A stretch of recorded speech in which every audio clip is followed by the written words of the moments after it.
व्यक्तित्व से मतलब। एक एक व्यक्ति अगर अपना सुधार कर ले तो हमारी पूरी समाज सुधर जाएगी। हम लोग क्या करते हैं, एक दूसरे पर थोपते हैं। बात समझना हमारी बात। हम किसी एक धर्म को लेकर बोलते हैं, हम किसी एक पक्ष को लेकर बोलते हैं। यहाँ राधा के कुंज निवासिनी श्री स्वामिनी जी के सानिध्य में यहाँ किसी भी धर्म या किसी भी का पक्षपात नहीं है। यहाँ सिर्फ अध्यात्म चर्चा है और अध्यात्म व्यक्तिगत होती है। अगर आप सुधार करें, आप सुधार करें, आप तो समाज का अपने आप हो गया ना। हाँ, भगवान ने मांगा है आपसे, मन मना भो मद भक्तो। भगवान ने मय्येव मन, वो कह रहे दे दो भैया, मय्येव मन आदत्स्व मयि बुद्धिम निवेशय। तो निवेश मय्येव अत ऊर्ध्वं न संशया। ए भाई तू अपना मन मुझे दे दे, राधा राधा राधा राधा। तू मेरे में बुद्धि लगा दे कि सब परम धन राधा राधा राधा।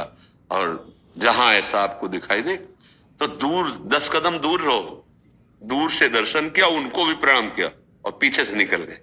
नहीं, हमें देखो कहीं कोई ऐसा नहीं कि आपके घर पर कोई आवे हमें इतना दीजिए, नहीं तो हम सांप दे देंगे या पाप लग जाएगा। कुछ नहीं होने वाला।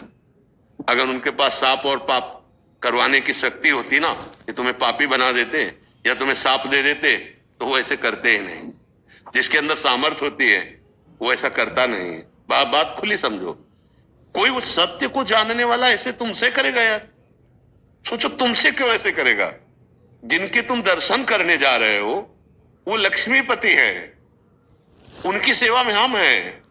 हम तुमसे ऐसे करें तो तुमसे बड़ा मतलब समझो। अब वो शब्द क्या, तुम उनको नहीं जाने जिनकी सेवा में हो और अगले बंदे से कह रहे हो इतना रुपया दे दो और वो महालक्ष्मीपति तुम्हारे पास खड़ा है। यार कितनी बड़ी भूल है। लेकिन सत्य बात यह है, भगवान को तुमसे कुछ नहीं चाहिए।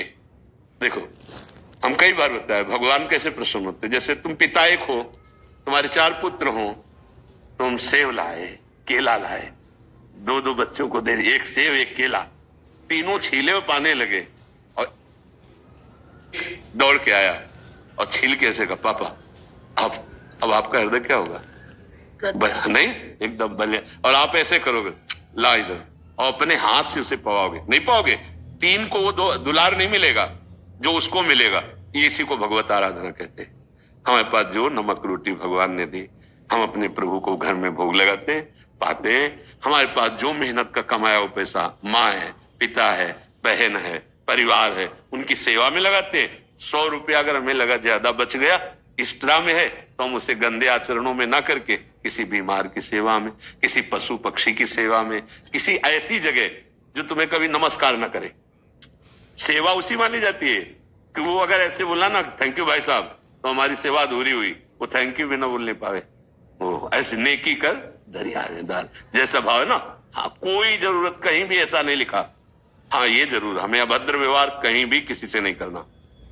तुम्हारे घर जैसे कोई आता है, राधे श्याम जी बोलिए, मृदु वचन पहला स्वागत, राधे राधे, क्या है, हमें 500 रुपया चाहिए, हमारी श्रद्धा नहीं है या हमारी सामर्थ्य नहीं। खुली बात है। आप चाहें पानी आपको पिला सकते हैं, आप चाहें आपको रोटी खिला सकते हैं। आप गेट के बाहर बैठिए, हमें 500 रुपया नहीं, हमें रुपया, हमारी श्रद्धा नहीं है या हमारी सामर्थ्य नहीं। खुली बात है।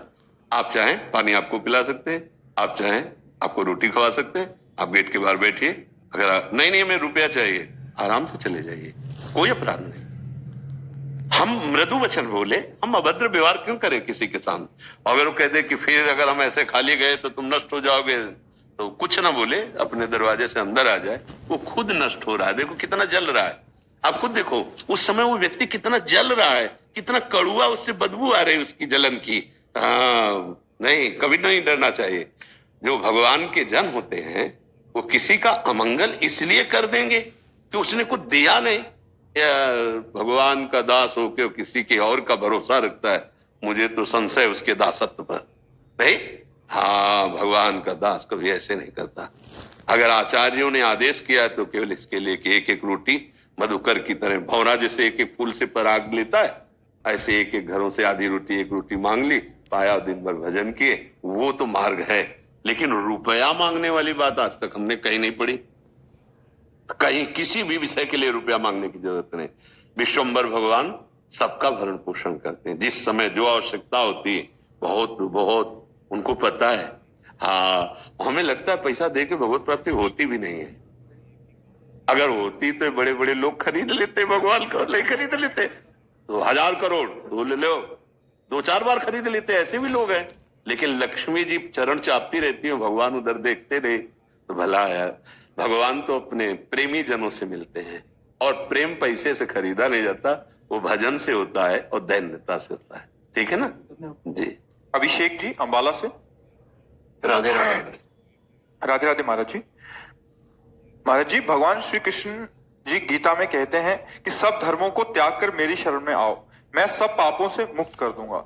महाराज जी, यहाँ सब धर्मों को त्यागने का क्या अर्थ है? जैसे हम किसी के पति हो सकते हैं, किसी के पुत्र हो सकते हैं, किसी के भाई हो सकते हैं, किसी के मित्र हो सकते हैं, लोक में हमारा कोई पद हो सकता है, व्यवहार में हमारा कोई स्थान हो सकता है। इन सब का अहम छोड़ करके मैं ही सब रूपों में हूं, ये बात समझ लो। सबके हृदयों में मैं ही विराजमान हूं। मेरे को ही देख करके व्यवहार कर, मेरे को देख करके ही समस्त बर्ताव कर, तो वो हो जाएगा मन मना भो मद भक्तो माद्याजिमाम नमस्कुरु। तब माना जाएगा कि भगवान का शरणागत है। वहां हम एक पति हैं, हमारा क्या कर्तव्य है? नहीं, हम भगवान के दास हैं। पत्नी रूप में भगवान आए, मेरा क्या कर्तव्य है? पुत्र रूप में भगवान आए हैं, पद रूप में मुझे भगवान ने समाज की सेवा दी है, पिता रूप में मेरे भगवान है। यहाँ ये भाव देखना है, समझ रहे ना? पहले तो धर्म का ही परिचय जाने, हमें अपने अपने धर्म का ही पता नहीं। पहले तो अधर्माचरण में जो हमारा मन लग रहा है उससे हटाएं हम, तब धर्म में चले। फिर भगवान करे उन धर्मों का कर्ता भाव भी छोड़ दे और मेरी शरण में हो जा, अर्थात तू मेरा भक्त बन करके व्यवहार कर। वासुदेवा सर्वम, सब जगह मेरे प्रभु हैं। अब तू समस्त पापों से मुक्त होकर मेरे को प्राप्त हो जाएगा। समझ पा रहे? संसार में एकमात्र भगवान के सिवा कोई दूसरा नहीं है। मत्ता परतरम नान्यत किंचिदस्ति धनंजय। हे धनंजय, किंचन मात्र कोई भी वस्तु, व्यक्ति, स्थान मेरे से खाली नहीं है, मैं ही बना हुआ हूं। अब ये बात जान गए तो सर्वधर्मान परित्यज्य मामेकम शरणम व्रज। कैसे? ये जो सर्वधर्मान है ना, भाई का क्या धर्म है? भाई के प्रति। पति का क्या धर्म है? पत्नी के प्रति। पत्नी का क्या धर्म है? पति के प्रति। पुत्र का क्या धर्म है? पिता के प्रति। ये सब व्यवहार है ना, इन सब धर्मों को मेरे चरणों में पूर्ण कर दो। सर्वधर्मान परित्यज, परित्यज को मतलब छोड़ देना नहीं, मेरे में समर्पित कर देना है। अर्थात मेरे पिता रूप में, मेरे पत्नी रूप में, मेरे पुत्र रूप में मेरे भगवान ही पधारे हैं। मैं अपने कर्तव्य का निर्वाह करते हुए इन भगवान की पूजा करूंगा। तो भगवान कह रहे हैं कि फिर मैं सारे तुम्हारे जो संचित कर्म पूर्व के जमा है उनको भस्म कर दूंगा। अगर क्रियाण में गलती होती तो मैं उसे नष्ट कर दूंगा और प्रारब्ध को भोगने की शक्ति दूंगा और तू मेरे को प्राप्त हो जाएगा। समझ में आ रही बात? ऐसा नहीं है कि सब कुछ त्याग कर कहीं भाग के जाने की बात कही जा रही हो, ऐसा नहीं। सर्वधर्मान का मतलब त्यज लोक धर्मान, भगवान के चरणों का आश्रय का मतलब भागवत धर्म। सब में अपने प्रभु को देखना, सारे कर्म प्रभु के लिए करना, हर समय प्रभु का स्मरण करना, इसी का नाम भागवत धर्म है। अगर लोक धर्मों में तो देखो कोई अपने अपने कर्तव्य कर्म का पालन ठीक से नहीं कर रहा तो धर्म क्या जाने। फिर परम धर्म, भागवत धर्म, प्रेम धर्म, ये तो बहुत ऊंची बात है। धर्म का पालन नहीं कर रहे।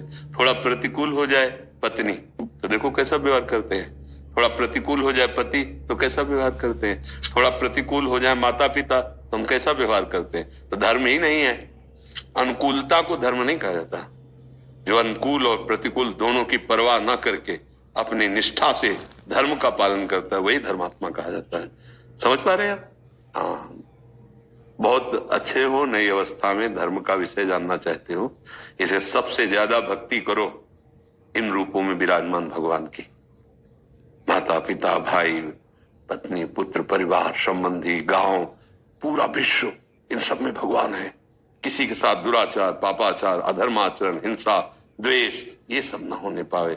इसमें आपके साथ कोई करे तो सह जाओ, दूसरे के साथ पलट कर तुम व्यवहार ना करो, क्योंकि तुम भगवान को देख रहे हो ना, तो वो हो गया भगवान का भक्त, महाभागवत, उसे भगवान की प्राप्ति हो जाएगी। ये सब बातें सत्संग से अपने आप आपको प्राप्त होती रहेंगी यदि आप सत्संग सुनते रहे ना।